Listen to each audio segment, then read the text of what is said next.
Sud Radio, les Jeux dans tous leurs états. Thierry Guerrier, Joseph Ruiz. Et avec toute l'équipe de Sud Radio qui est mobilisée bien sûr pour les coulisses et l'actualité chaude de ces Jeux Olympiques. L'actualité, Jules Boscherini ce matin, évidemment, c'est les chances de médailles pour les Français et ce qui est en train de se jouer. Et puis on va parler sécurité aussi. On entendra Gérald Darmanin dans un instant avec un programme très chargé pour les Français aujourd'hui, Joseph. Ouais, effectivement, Jules, vous allez nous raconter tout ça. Il y a notamment du judo ce matin. Ouais, c'est la judokate Romane Dicot qui a ouvert le bal, engagée dans la catégorie des plus de 78 kilos. La championne du monde 2022 a parfaitement réussi son entrée en lice avec cette victoire sans trembler face à la Géorgienne Sofio Somkishvili. Écoutez l'ambiance incroyable lors de son arrivée sur le tatami.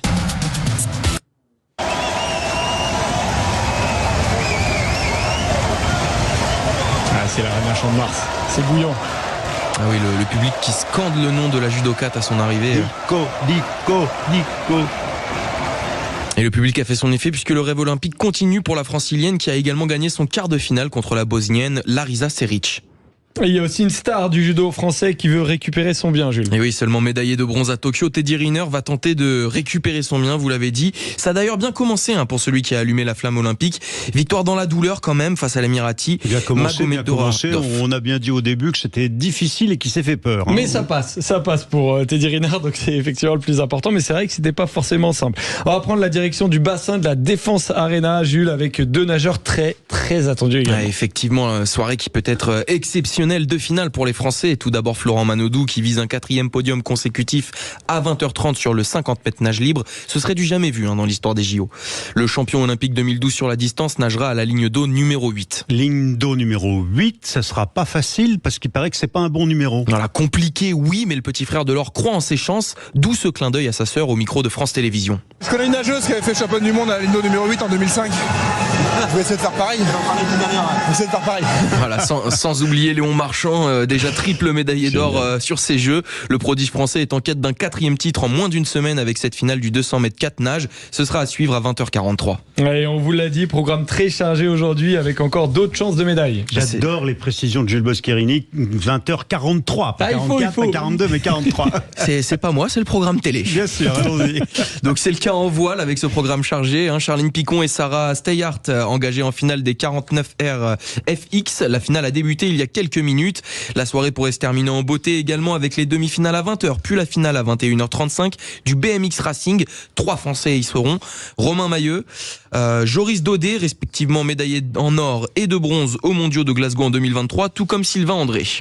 Et on termine avec Gérald Darmanin qui s'est exprimé ce matin sur la sécurité des Jeux. Ouais, tout à fait. Le ministre de l'Intérieur démissionnaire a fait le point sur les premiers chiffres statistiques concernant la sécurité mise en place. Les chiffres sont plutôt bons et le pensionnaire de l'hôtel de Beauvau s'en félicite. 200 interpellations, dont 180 gardes à vue. Nous avons moins 24% de vols avec violence à Paris et dans la petite couronne, c'est-à-dire la banlieue parisienne. Moins 10% de vols de véhicules. Et l'ensemble des items de la délinquance a très largement baissé, du fait sans doute de l'hyperprésence de la police et de la gendarmerie sur la voie publique. Et Jules, le ministre ajoute, certains en plus allaient passer à l'acte. Gérald Darmanin a précisé que les différentes enquêtes vont devoir déterminer si les différentes personnes arrêtées devaient bel et bien passer à l'acte, notamment en étudiant leur ordinateur et leur communication. Et il y a aussi une information qui vient de tomber. Thomas Joly, directeur artistique de la cérémonie d'ouverture des Jeux Olympiques, qui a porté plainte pour cyberharcèlement. Cyberharcèlement contre Thomas Joly. Voilà, pour rappel, le parquet de Paris avait ouvert une enquête pour le même motif mercredi. Oui, Thomas Joly qui évidemment est très soutenu. Tout le monde adore tout le monde non. Il y a des cyberharceleurs et il y en a qui râlent et qui sont très hostiles à ce qu'il a mis en scène et il est menacé, mais il n'est pas le seul. Il y a plusieurs intervenants de la cérémonie d'ouverture. Merci Jules Boscherini. Alors, il y a d'autres polémiques dans ces JO, Joseph, en particulier à propos de la boxe. Ouais, exactement, et on va en parler parce que hier, la boxeuse algérienne Iman Khelif a fait son entrée en lice en moins de 66 kilos. Elle a remporté son 8e de finale contre l'Italienne. L'Italienne, elle s'appelle Angela Carini. Mais ce combat, Thierry, il a lancé une polémique mondiale. C'est passé avec des réactions de Matteo Salvini, donc vice-premier ministre italien. Exactement, jusqu'à Elon Musk. Il dénonce en fait. Qui n'est pas encore président des États-Unis, Elon Musk. Exactement, pas encore, mais bon, ça peut le redevenir. Mais c'est une personne très importante, et donc pour montrer à quel point la polémique est montée. Et la polémique, elle sera peut-être aussi la même pour la Taïwanaise Lin Yu-Ting, qui débute aujourd'hui en 8e de finale des moins de 57 kilos.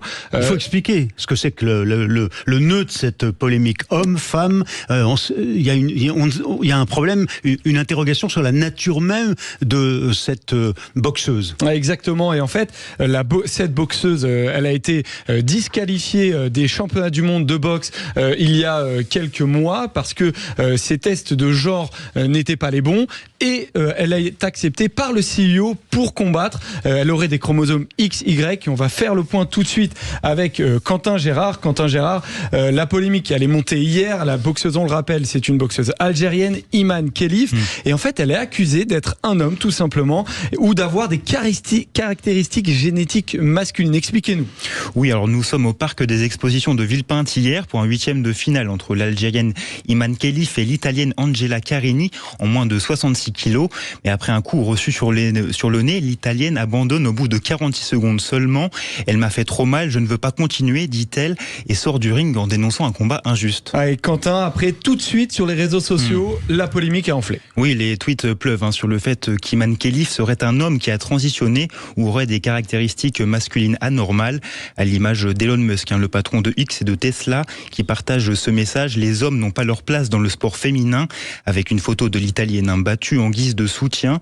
Giorgia Meloni, de son côté, la chef du gouvernement italien, a aussi dénoncé un combat qui n'était pas sur un pied d'égalité. Je pense que les athlètes qui ont des caractéristiques génétiques masculines ne devraient pas être admis aux compétitions féminines, a-t-elle dit dans une vidéo. D'autres rappellent que l'Algérienne avait déjà été exclue des championnats du monde de boxe pour des taux élevés de testostérone. Et pourtant, Quentin, le CIO a répondu à cette polémique. Oui, le comité international olympique a écrit un communiqué hier. Tous les participants au tournoi de boxe des JO respectent les règles d'admissibilité et d'inscription à la compétition, ainsi que toutes les règles médicales établies par l'unité de boxe Paris 2024, rappelant que le sexe, l'âge et l'âge des athlètes sont déterminés sur la base de leur passeport. Et dans un second temps, l'instance a aussi fustigé la décision jugée soudaine et arbitraire qui avait conduit à l'exclusion des mondiaux de boxe en 2023 de 2 athlètes, dont justement Iman Khelif, l'Algérienne. Merci beaucoup Quentin. Donc on voit bien qu'il y a un flou autour de certaines décisions. Les règlements ne sont pas les mêmes entre l'instance mondiale de la boxe et le CIO. Il y a aussi des questions autour des chromosomes. Le sexe réel de cette boxeuse. Exactement. Et pourquoi ne pas appeler un médecin, justement, pour essayer de comprendre ce qui se passe. Médecin on est en ligne avec Roger Rua. Docteur Roger Rua, bonjour. Bonjour. Alors merci beaucoup d'être avec nous. Vous êtes médecin du sport, donc parfaitement habilité à répondre à nos questions. Alors le CIO a autorisé sa participation malgré sa disqualification des championnats du monde en 2023 pour avoir échoué au test d'éligibilité de genre. Alors pourquoi est-ce qu'elle aurait échoué et comment ? Alors a priori, ces tests de genre sont basés sur le sexe chromosomique, c'est-à-dire le fait qu'on ait 2 chromosomes X ou un chromosome X et un chromosome Y qui déterminent donc soit le sexe féminin, soit le sexe masculin. Donc c'est la base la plus simple pour différencier un homme d'une femme, c'est le sexe chromosomique. Oui. Et après, évidemment, il y a des caractères sexuels secondaires et tertiaires qui vont déterminer l'injustice ou pas de cette décision en fonction du fait que alors j'ai pas le dossier devant les yeux, donc je peux pas me prononcer médicalement, mais si cette boxeuse est vraiment XY, c'est-à-dire que c'est un homme à la naissance, évidemment ça paraît injuste qu'elle puisse concourir dans la catégorie féminine parce que le potentiel physique de la performance d'un XY est supérieur au potentiel de la performance XX, bien sûr, de façon globale et validée. Docteur Rua, vous êtes médecin du sport. Certains, à un moment donné, ont cru qu'il s'agissait de la polémique qui rebondit parfois dans certaines épreuves sur les transsexuels anciens hommes qui ont fait une transition et qui sont devenus femmes et qui, évidemment,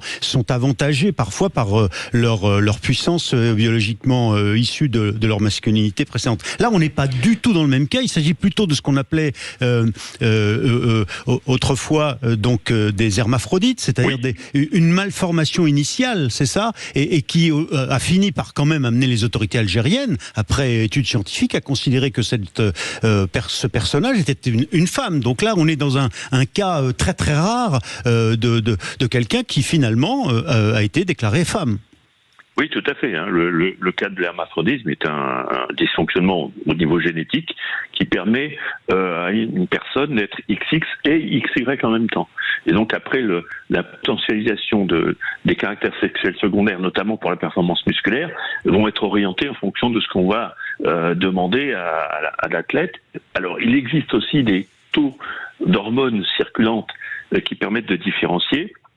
Et chez certaines femmes, on a des taux d'hormones circulantes supérieurs à la moyenne, mais il ne s'agit pas de ce cas-là. Là, on a, si c'est ce cas-là, on est dans un cas d'hermaphrodisme probable. Et d'hyperandrogynie, c'est ça, oui.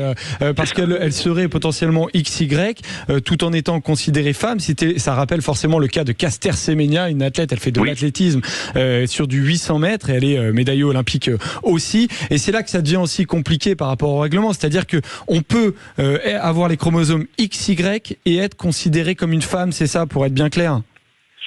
Oui, mais c'est une décision entre guillemets réglementaire, sociétale entre guillemets aussi, parce que il s'agit biologiquement parlant, c'est vrai que XY ou XX c'est pas la même chose, sauf dans le cas très particulier des hermaphrodites, mais qui sont très très rares en fait. Mais alors, qu'est-ce que vous dites, vous, par exemple, que vous êtes médecin du sport, quand certains de vos patientes ou de vos patients vous disent comment je dois réagir face à un personnage qui a plus de force que moi, par exemple? Qu'est-ce que vous dites à vos patientes? Ce qu'on peut dire, c'est que de toute façon, quel que soit le sexe, il va y avoir des différences de performance entre individus.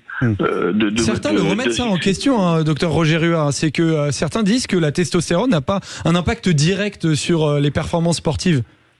Non, ça c'est admis scientifiquement. Docteur Roy, je vous interromps parce qu'on est en direct sur Sud Radio et là, on a Clément Arion qui est en direct de l'Arena parce que Teddy Riner il est passé.